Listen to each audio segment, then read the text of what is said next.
আসসালামু আলাইকুম, আমন্ত্রণ জানাচ্ছি চ্যানেল আই সংবাদে আপনাদের সাথে আছে আমি নবনীতা। বিস্তারিত সংবাদের শুরুতেই জানিয়ে দিচ্ছি ফ্রেশ আটা, ময়দা, সুজি সংবাদ শিরোনাম। তলোয়ার নয়, চিন্তা শক্তি দিয়ে বিশ্বকে বদলে দিতে প্রধান উপদেষ্টার আহ্বান। ৩-০ তত্ত্বের বাস্তবায়নে ইতিবাচক পরিবর্তনের তাগিদ। যে কোনো মূল্যে গণতন্ত্র ও ভোটাধিকার ফিরিয়ে আনতে হবে বললেন তারেক রহমান। ৩১ দফা বাস্তবায়নে নেতাকর্মীদের জনগণের কাছে যাওয়ার আহ্বান। যশোর সদর উপজেলার রূপদিয়ায় লাউ গাছের গোড়ায় শত শত লাউ। বিস্ময়কর খবরে দূর দূরান্ত থেকে কৌতূহলী মানুষের ভিড়। এবং শিল্প কারখানার দূষণ ও মানবসৃষ্ট নানা কারণে হুমকির মুখে সংরক্ষিত প্রাকৃতিক বনাঞ্চল বারৈয়া ঢালা। পর্যটকদের অন্যতম আকর্ষণটি রক্ষার আহ্বান।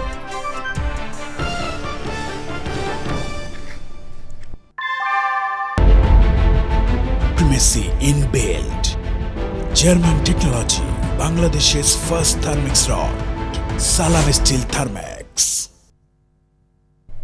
সংবাদ শিরোনামগুলো জানাচ্ছিলাম। এখনকার এই সংবাদ আয়োজন একই সঙ্গে চ্যানেলের ইউটিউব চ্যানেল এবং চ্যানেলের ওটিটি প্ল্যাটফর্ম আই স্ক্রিনে লাইভ স্ট্রিমিং হচ্ছে। যাচ্ছে পুরো সংবাদে। অন্তর্বর্তী সরকারের প্রধান উপদেষ্টা অধ্যাপক ডক্টর মোহাম্মদ ইউনূস বলেছেন, তলোয়ার দিয়ে পৃথিবী পরিবর্তন করা যাবে না, চিন্তা শক্তি দিয়ে পৃথিবীর পরিবর্তন সম্ভব। তিনি আরও বলেন, বর্তমান প্রজন্ম হচ্ছে বিশ্বের সবচেয়ে শক্তিশালী প্রজন্ম। ৩-০ তত্ত্ব দিয়ে সারা পৃথিবীর ইতিবাচক পরিবর্তন করতে পারবে তারা। মোস্তফা মল্লিক জানাচ্ছেন।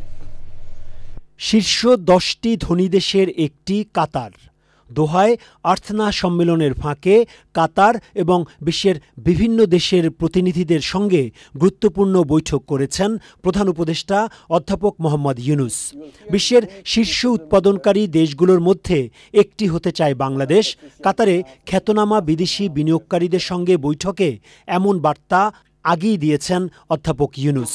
বৃহস্পতিবার রূপান্তরশীল বিশ্বে যুব নেতৃত্বে শক্তিশালীকরণ অধ্যাপক মোহাম্মদ ইউনূসের সঙ্গে একান্ত আলাপচারিতা শীর্ষক অনুষ্ঠানে অংশ নেন প্রধান উপদেষ্টা। কাতার বিশ্ববিদ্যালয়ে ৩-০ তত্ত্বের উপর আয়োজিত অনুষ্ঠানে একক বক্তা ছিলেন অধ্যাপক ইউনূস।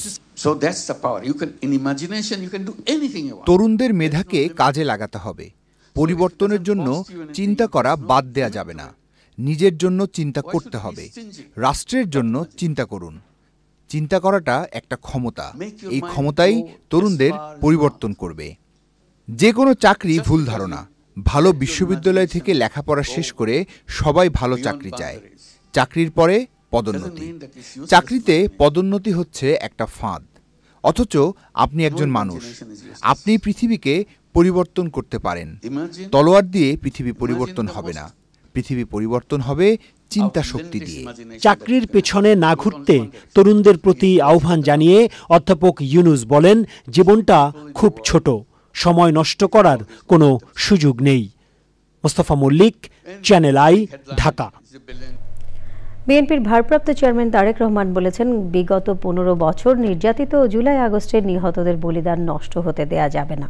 যে কোনো মূল্যে গণতন্ত্র ফিরিয়ে আনতে হবে। রংপুর বিভাগের বিএনপির প্রশিক্ষণ কর্মশালায় ভার্চুয়ালি যুক্ত হয়ে তিনি বলেন, 31 দফা বাস্তবায়ন করতে হলে, ভোট বাড়াতে হলে জনগণের কাছে যেতে হবে।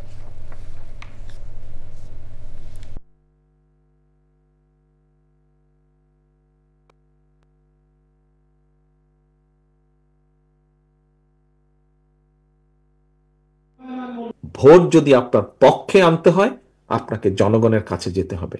আপনাকে যদি জয়ী হতে হয়, আপনাকে জনগণের কাছে যেতে হবে। আপনার সংস্কার কার্যক্রমকে যদি আপনার চলমান রাখতে হয়, বাস্তবায়ন করতে হয়, আপনাকে জনগণের কাছে যেতে হবে। অর্থাৎ জনগণ ছাড়া কোনো উপায় নেই আমাদের, এটি মনে রাখতে হবে। আপনি নেতা, জনগণ না থাকলে আপনি নেতা, জনগণ না থাকলে আপনি কিসের নেতা, কেমন নেতা আপনি? যশোর সদর উপজেলার রূপদিয়া গ্রামে স্বপন বিশ্বাসের বাড়িতে গত 1 সপ্তাহ ধরে কৌতূহলী মানুষের ভিড় লেগে আছে। দূর দূরান্ত থেকে প্রতিদিনই মানুষজন আসছে বিস্ময়কর এক খবর পেয়ে। লাউ গাছের গোড়ায় ফলেছে শত শত লাউ। নিজ চোখে আশ্চর্য বিষয়টি এক নজর দেখার জন্য অনেকে ছুটে গেছে সেই গ্রামে। বিস্তারিত জানাচ্ছেন শেখ সিরাজ। শীত লাউয়ের মৌসুম শেষ। ফলন শেষে গাছটি মৃতপ্রায়। ঘরের চালে এখনো রয়ে গেছে বীজের জন্য রেখে দেয়া লাউ। সবকিছুই স্বাভাবিক।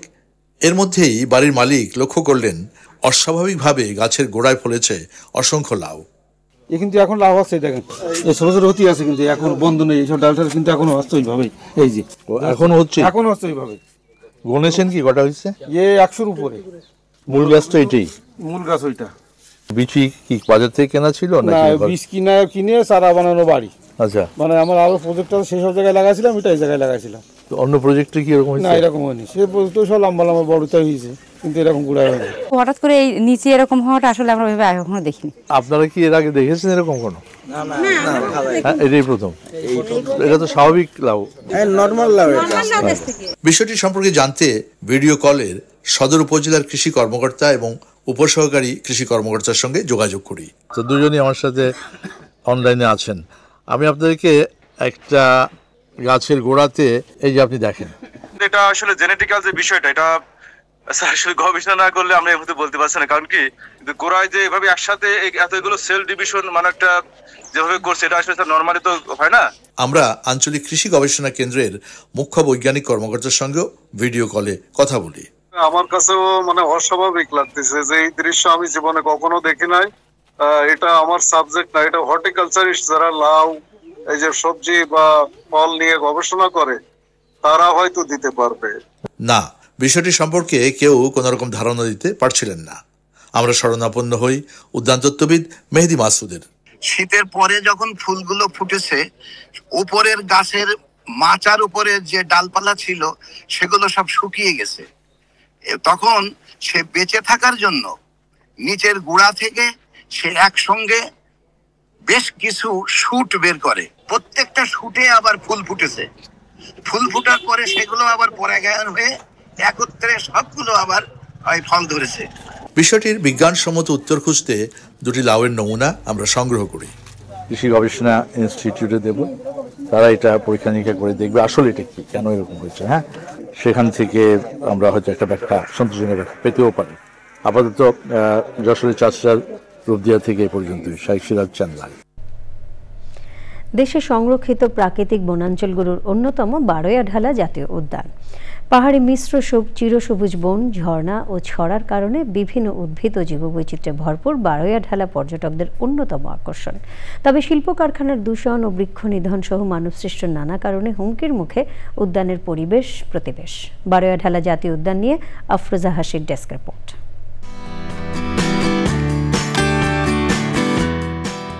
2010 সালে রামগঞ্জ সীতাকুণ্ড বনাঞ্চলের বারোয়াঢালা সদর এবং বড়তাকিয়ায় গড়ে তোলা হয় প্রায় 2933 হেক্টর আয়তনের বারোয়াঢালা জাতীয় উদ্যান।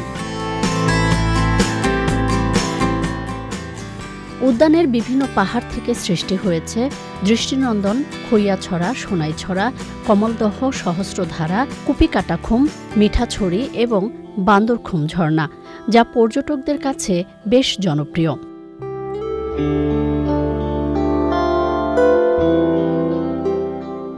বারোয়াঢালায় 550 প্রজাতির উদ্ভিদ রয়েছে। এই বনে রয়েছে পৃথিবীর অন্যতম প্রাচীন উদ্ভিদ সাইকাস, যা জীবন্ত জীবাশ্ম নামে পরিচিত। এছাড়া চাপালিশ, গর্জন, সেগুন, মেহগনি সহ বাঁশ, বেত, মোর্তার পাশাপাশি বন্যপ্রাণীর খাদ্য হিসেবে রয়েছে আমলকি, হরিতকি, লটকন, গাব, ভুতিজাম ও বিভিন্ন ধরনের ফলদ উদ্ভিদ। নীলকান্ত, বেনেবৌ, বুলবুলি, টিয়া সহ বিভিন্ন পাখির কিচিরমিচিরে মুখর থাকে বন। অবাধ বিচরণ রয়েছে বনমোরগ ও মাথুরার। কাঠবিড়ালি, বানর ও হনুমানের পাশাপাশি বনবিড়াল, বিরল বনছাগলও দেখা যায় বারোয়াঢালা উদ্যানে। এছাড়া লালচোখা, ঝিঝি ও লাউবিচি সহ দুর্লভ প্রজাতির ব্যাঙ পাওয়া যায় বারোয়াঢালা বনে। রয়েছে গিরগিটি, তক্ষক ও সাপ। পাখনা মেলে বছর জুড়ে বনে উড়ে বেড়ায় নানা রঙের বাহারি প্রজাপতি। তবে স্থানীয় জনগোষ্ঠীর খাদ্য, জ্বালানি, কাঠের চাহিদা মেটাতে বৃক্ষ নিধন চলছে বারোয়াঢালা উদ্যানে। এছাড়া পর্যটকদের ছুঁড়ে ফেলা প্লাস্টিক, ময়লা, আবর্জনায় নষ্ট হচ্ছে উদ্যানের পরিবেশ প্রতিবেশ। পরিস্থিতিকে আরও জটিল করে তুলছে শিল্প কারখানার দূষণ। উদ্যানের জীববৈচিত্র্য ও প্রাণ প্রকৃতি ভারসাম্য রক্ষায় স্থানীয় জনগোষ্ঠীর বিকল্প কর্মসংস্থান ও সচেতনতা সৃষ্টিসহ সংশ্লিষ্ট কর্তৃপক্ষকে উদ্যোগী হওয়ার পরামর্শ দিয়েছেন পরিবেশবাদীরা। আফরোজা হাসি, প্রকৃতি ও জীবন ডেস্ক, চ্যানেল আই। বারোয়াঢালা জাতীয় উদ্যান নিয়ে পর্ব দেখবেন আজ রাত 10:15 প্রকৃতি ও জীবন অনুষ্ঠানে। এরই সাথে সংবাদে নিয়ে নিচ্ছে খানিকক্ষণের বিরতি। আর বিরতির পর আবারও আমন্ত্রণ। এবারে আমিন জুয়েলার্স আন্তর্জাতিক সংবাদ।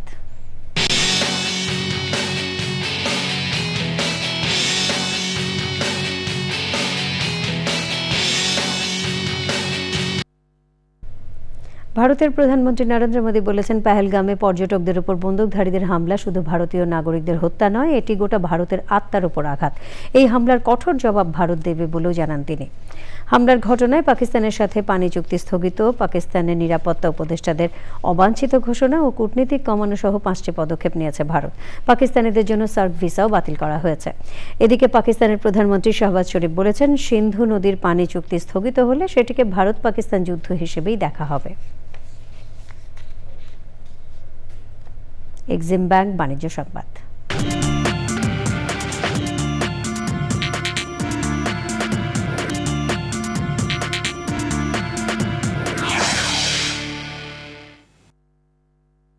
বাণিজ্য উপদেষ্টা শেখ বশির উদ্দিন বলেছেন, ভারত ট্রান্সশিপমেন্ট সুবিধা বাতিল করলেও বাংলাদেশের রপ্তানি কমবে না।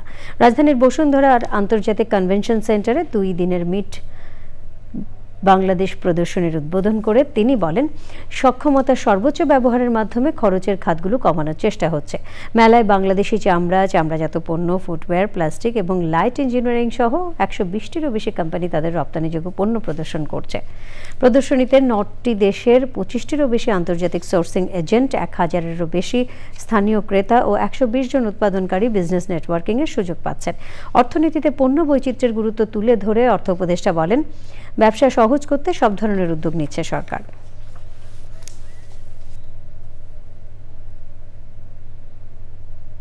সময় হলো আবারও বিরতির। আর বিরতির পর আপনাদের সাথে আছে চ্যানেল আই সংবাদ। সাভারের রানা প্লাজা দিবসে 1136 জন শ্রমিক নিহত হয়েছেন ও কয়েক হাজার শ্রমিক আহত হয়েছিলেন। ট্র্যাজেডির 12 বছর হলেও ভয়াবহ সেই স্মৃতি বয়ে বেড়াচ্ছে। সে সময় উদ্ধার কাজে নেতৃত্ব দেয়া বাংলাদেশ সেনাবাহিনীর অবসরপ্রাপ্ত lieutenant general doctor Chowdhury Hasan Suhrawardy. তিনি বলেন, এত বছর পার হলেও এখনো পর্যন্ত রানা প্লাজার ঘটনার ক্ষতিগ্রস্তরা উপযুক্ত ক্ষতিপূরণ পাননি। দেশের বাইরে থেকে ত্রাণ আসলেও স্বৈরাচারী সরকার কোনো অর্থ আহত ও নিহতদের পরিবারকে বুঝিয়ে দেয়নি বলেও জানান তিনি। এলডিপির প্রেসিডিয়াম সদস্য চৌধুরী হাসান সরওয়ার্দী বলেন, মানবাধিকার লঙ্ঘন ও মানব মর্যাদার প্রতি চরম অবহেলার নজির এবং এই দুর্ঘটনাকে তিনি মানবসৃষ্ট ধ্বংসযজ্ঞের নিকৃষ্ট উদাহরণ বলে উল্লেখ করেন। আমাকে স্মরণ করিয়ে দেয় শত শত কোটি টাকা বিদেশ থেকে অনুদান এসেছে প্রধানমন্ত্রী ত্রাণ তহবিলে। এদেশের যারা আর্থিকভাবে সচ্ছল সবাই দান করেছে প্রধানমন্ত্রীর ত্রাণ তহবিলে। এই শত হাজার কোটি টাকা গেল কোথায়? খেলো কে? আমার নিহত আহত শ্রমিকের পরিবার সেটা পায়নি, আমরা চিকিৎসা পাইনি। নোবেল লরিয়েট ডক্টর মোহাম্মদ ইউনূসের নেতৃত্বে তারা সঠিক সিদ্ধান্ত নেবেন, খুঁজে বের করবেন এই অর্থ কোথায়। তারা খুঁজে বের করবেন আহত নিহতদের পরিবার কেমন আছে। তারা খুঁজে বের করবেন আমার মতো আরও শত শত ট্রমা এবং লাং ক্যান্সার সহ ফুসফুসের যন্ত্রণায় যারা আক্রান্ত তারা কিভাবে আছে, তাদের প্রতি কি অন্যায় অবিচার করা হয়েছে। এবারে খেলার খবর নামগুলো জানিয়ে দিচ্ছি আরো একবার।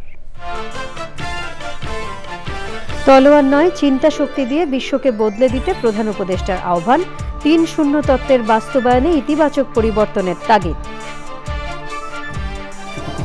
যে কোনো মূল্যে গণতন্ত্র ভোটাধিকার ফিরিয়ে আনতে হবে বললেন তারেক রহমান।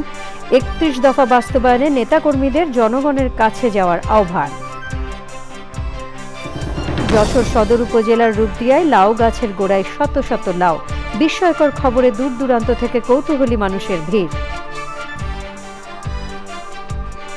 এবং শিল্প কারখানার দূষণ ও মানবসৃষ্ট নানা কারণে হুমকির মুখে সংরক্ষিত প্রাকৃতিক বনাঞ্চল বারৈয়াঢালা পর্যটকদের অন্যতম আকর্ষণটি রক্ষার আহ্বান।